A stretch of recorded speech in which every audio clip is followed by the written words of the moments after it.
So I'm out in the woods today, and it's about 7 a.m. right now, and there's a couple hunting seasons going on right now. So if you hear some gunshots in the background, don't be alarmed. I think goose has started up, and of course squirrel season is going on right now. I brought my .22 pistol with me just in case I see some squirrels I can take a shot at and do a little tree rat hunting. But what I wanted to do today is I wanted to show you a military surplus load-bearing belt system that I put together. I've been wanting to do this for a long time, and I've always been fascinated with the LBEs and the Alice load-bearing system.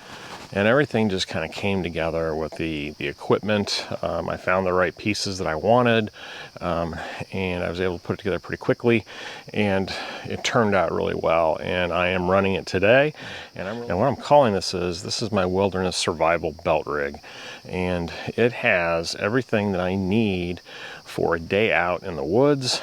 And definitely has items that can also help me if I have to spend the night in the woods. So we're going to go through the gear that I'm carrying, what I put on this belt rig, and talk about some of the philosophy behind those things.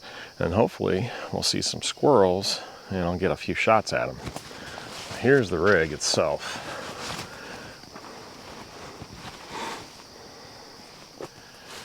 Pretty standard stuff. And I'm sure that the military guys who had worn these in the past are going to chime in and with some suggestions, and that's awesome because I did not serve, so I've never really worn one of these for any length of time other than just to mess around with in the woods. But I really wanted to put together something that I could take out with me for scouting around areas like this and for hunting, because to me it's just the perfect solution, especially when it's kind of warm out like it is right now. So let's take a look at what's on this kit. So this kit that I put together is all based on the Alice LBE, or the load-bearing equipment as they call it, the belt rig system. And this system has been around for a very, very long time and has gone through a lot of different developments. And this gear that I have here is kind of a mix of stuff. Since I'm not really trying to do any kind of reenactment or any kind of period correct looking pieces, I've chosen what I feel is the best that I could find for this particular kit, but keeping it simple and addressing the needs that I have when I'm out in the woods, and no more, no less. So it is a minimalist kit, and it really is meant to be supplemented with a larger backpack or hydration pack. That you have that ability with this kind of kit. That's why these belt kits are great, because you can wear this on your hips and then add a backpack for much longer sustainment. So we have an Alice belt. This is the old style. This is actually from a buddy of mine who served in Iraq. That was his belt. We have this Molly woodland butt pack, which actually still works on the Alice system pretty well. It has all the connectors for it. 2 canteens. Canteens are actually Nalgene Oasis canteens. I prefer these over the military ones just because they're BPA free. They don't have an odor to them. You can see through them. They're a little bit lighter, but yet they're just as strong, and they do not leak whatsoever. So I'm not using someone's old scuzzy surplus canteen. I'm using my new canteen, which works perfectly. I love these things. So the Nalgene Oasis is a great addition, and it fits all the military kit. I also am using a canteen cup with the stove stand, and if you're unfamiliar with that, this is how those work. So that actually allows you to put a heating tab or wood or twigs or whatever underneath and heat your coffee, boil your water that way. And the Oasis canteen fits perfectly on there, no issues. and that all goes inside a standard military issue canteen cover. Over here on this side of the belt, I've got a keeper that I think this is Maxpedition. It's one of their key keepers. I just keep my gloves hanging from there. That way they're easily accessible off to my side, and I can get to them pretty quickly. So continuing down my left side, the knife that I've decided to put on this kit is the SE6. And I've done reviews of the SE6 in the past, and I'm really starting to believe that a larger knife on a minimalist survival kit is the way to go. And the reason I say that is because with a larger knife, you're able to do a lot of different tasks that a smaller knife cannot do. And a lot of that is around wood processing, especially getting to the dry center of wood when it's been raining all day. And here in the eastern woodlands, dry wood is really important. There's a lot of rain, believe it or not, and you come out here and try to find dry wood, and sometimes there's not much, so you have to be able to get to that easily. And I don't want to have to carry an axe or a hatchet all the time. They're heavy, they're cumbersome, but a big knife can do that. It can get to that center wood through batoning, but it can also be used for brush clearing, game processing, wood processing, so a lot of different things.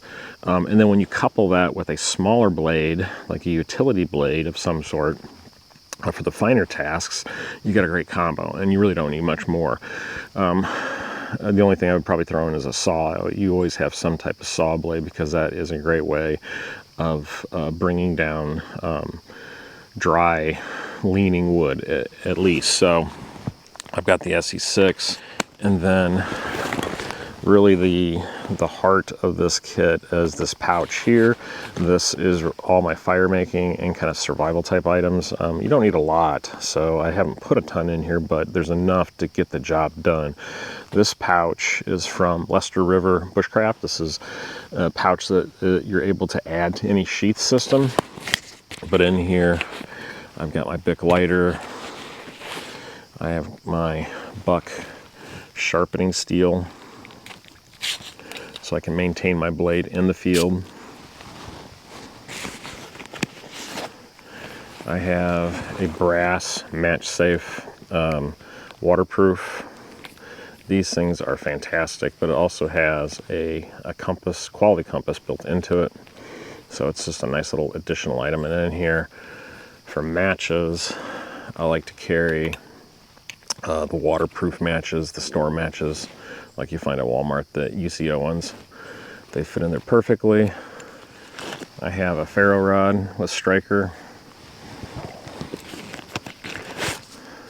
magnifying lens, and then in this little baggie I have a mini fishing kit. So this has line, sinkers, hooks, a bobber, and a couple of lures. Don't need a lot, but it's certainly enough that I could probably catch some panfish or something like that in a local stream or pond. And then in here, I've got some brass snare wire, a mini signaling mirror, and some Aquamira tabs to disinfect water. And then some man-made tinders to start a fire. So I've got tinder quicks, some of the fire strip roll, and then some cotton balls that have some resin impregnated into it. I think these are from Black and White Fire Starter. I've done a review of their stuff before. So this is my little fire kit. This, with the ferro rod, the matches, or the lighter, I will be able to get a fire going pretty easily, and even in wet conditions. And here is my medical kit, my first aid supplies. So I've got some afterbite in case I get bug bites, some mini shears. I have some wet wipes for you know what, cleanup. I have this casualty blanket, military issue, which is really nice because it's super lightweight and rolls up, and it's protected in the bag, so that goes in there. And then in this waterproof bag, I have just a variety of first aid items: gauze pad, bandages, moleskin, lip balm, tape, Neosporin. So a lot of boo-boo type stuff.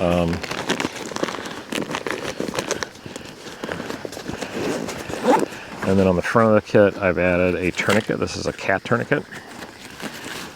And since, you know, you're out in the woods working with knives, and a lot of times I'm out here by myself, a tourniquet is just a good idea. It doesn't weigh a lot, so get yourself a good quality one, throw it on your kit. So I've got that.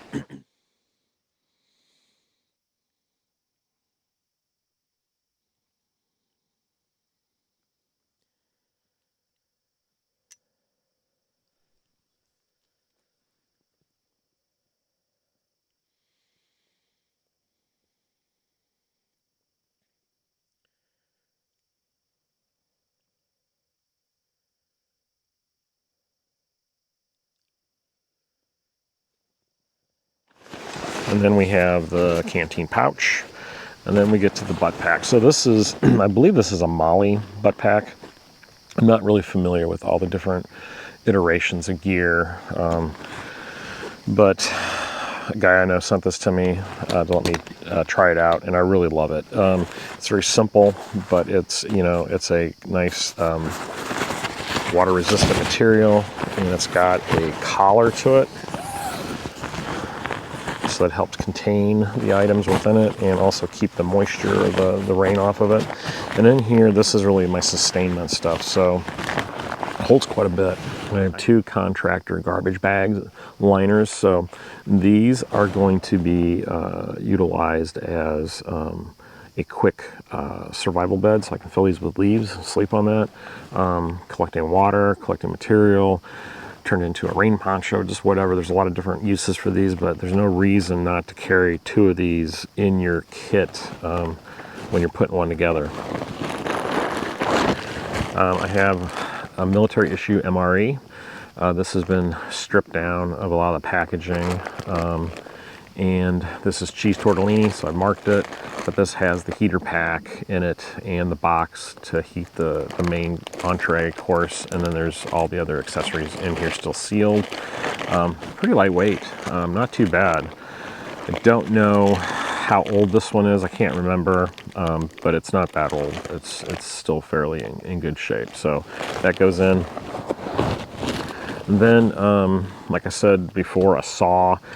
A saw is such an invaluable item when doing wood processing, and I don't need a huge one. I'm not cutting down trees, not felling trees. So this little Opinel, I've been carrying this for years in a lot of my different day kits. There's actually wood resin in there and the blade, but it's very effective, and it's very sturdy, but also it's very lightweight and small, so I don't have to carry a big saw. Another good alternative would be the Baco. I carry a Baco in a lot of my bags, or the Silky Gomboy, the small one.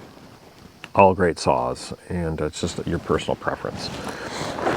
And I carry kind of a snack kit. These are civilian rations, so I've got granola bars, some nutrient survival cookies, a couple nutrient survival entrees, beef jerky, some Tabasco, and then just a little utensil set. So a lot of different items to supplement the MRE in case I want to cook something and not heat it up in a bag. I have that option. Here is my utensil set. I think I got this off of Temu or something like that. It's pretty neat. Got the fork, the knife, and the spoon. And then I've got the lid to my canteen cup. This is Rothco. They make the lid that fits the standard GI canteen cups, as well as their canteen cup. So stainless steel. Got to have a canteen lid, or you have to have a cup lid, especially when you're cooking over fire. Then I have a headlamp, and this is an old one that I have from Princeton Tech. It has a green filter on it. It used to have a red filter, but I've lost that. But you know, having a headlamp is super invaluable, and then having something with a low light filter like a green or a red is really handy. I'm out here.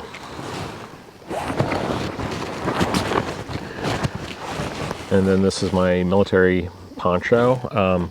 This is an off-brand. It's not military issue, but I got this off of Amazon. It works really well. Did a test of it on a video a while back. I'll show some footage of that. But what I do is I keep these bungees tied around it, and those are my tie-outs for the corners. So if I'm setting up an A-frame, those go on the corners, and I can stretch that out. Pretty good quality poncho. So that's my shelter as well as rain protection. With that, I have a little kit that I've put together that has just some stakes ready to go, so I don't have to build those in the field. 100 feet of paracord. I've got my Gorilla Tape for repairs, and then a couple of these Night Eyes, what do they call these, like the figure 8s or something like that. So those just clip on the end of my poncho, and then I can run a line around that and tighten it up. Don't have to use them. I sometimes do ridge lines without them, but they work. They're easy to use, and they conserve on 550 cord. So that all goes in here. And then that's it for the butt pack. Along the side of the butt pack, though, I do carry a multi-tool. And when I was talking about the tool philosophy of the big knife, right? So the big knife is going to do a lot of the bigger tasks, but you still need a small blade. And a good quality multi-tool will have several knives available on it. And this is the SOG. So with that size blade, I can easily clean fish, a squirrel. I can do feather sticks with other items. It's really fantastic. And especially the pliers when you're doing any kind of fishing, and of course removing hooks, it's really handy, or even setting up traps, things like that, with working with wire, doing repairs. And then of course it's got, the standard complement of tools. There is scissors, which is very handy, screwdrivers of course for repairing gear, and then a file. So files can be utilized to sharpen tools and to improvise different things. And last but not least is this 22 pistol. Now I want to talk about this a little bit because there is a reason why I'm carrying a 22 pistol, more so than just because it's hunting season for squirrel. Recently, I've been studying and rereading a survival manual by, I believe it's the USROG, something like that. It's called 6 Ways In, 12 Ways Out. It is a manual that is specifically written for military personnel who may become trapped in a hostile environment behind enemy lines, in a jungle, forest, whatever. And the instructors who wrote this manual talk exclusively about the 22 pistol being probably one of the most underutilized or underrated firearms to carry in a survival situation. And I really like what they had to say about it because it made a lot of sense. Through their experience in their training, all the whole cadre of instructors in this group all carry 22 pistols and have taken pretty much all types of North American game, from frogs all the way up to white-tailed deer, everything in between. A 22 is a game getter. It will feed you.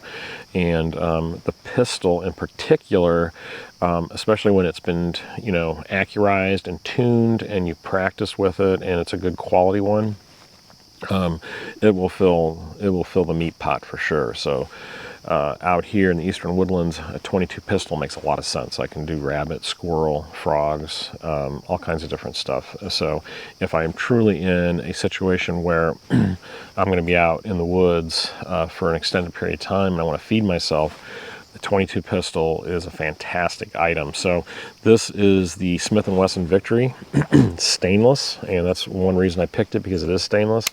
It is set up that I can add a scope to it, and that is something that I want to do at some point, putting a red dot on it. But there is a lot of accessories and fine tuning you can do with this pistol, just like the Ruger's. It is a very accurate pistol. I've had it for quite a while, and I enjoy shooting it quite a bit.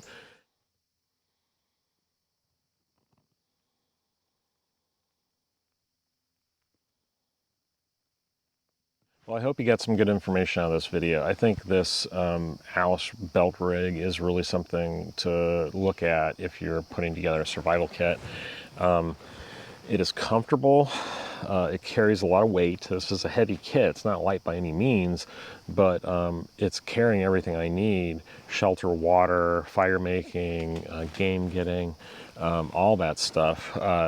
Tools, it carries it all. So even a shelter system and food. So you couple that with a larger backpack, and now you've developed a system. And that's really what I'm going for, is I'm trying to build a survival system that can be utilized in many different ways. And what my thinking is, I have a belt kit that can be used for scouting.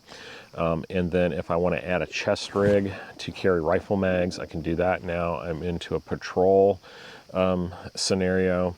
If I'm bugging out, I can add a larger backpack that's going to have more sustainment items, or I can add a hydration backpack for hotter months and more extended hiking or scouting. So by having different components that all work together, as opposed to just a lot of different bags doing different things, I think it's going to make a lot more sense than what I've been doing in the past. So this is kind of the first step, is developing this rig and then testing it out here and carrying it through the year and showing you guys how it works and what I put in it. And so far, I'm really enjoying it. It is comfortable and it carries everything I need to do. So if you like this content, please subscribe and share. Also leave a comment down below of what you would add or subtract from this kit, or maybe what you have on your kit. And then also do me a favor, go to Facebook if you're on there, and join the Facebook group. Facebook group it's getting huge. We're over 11,000 members right now. A lot of good content on there, extra content. Then also go to preparedwanderer.com.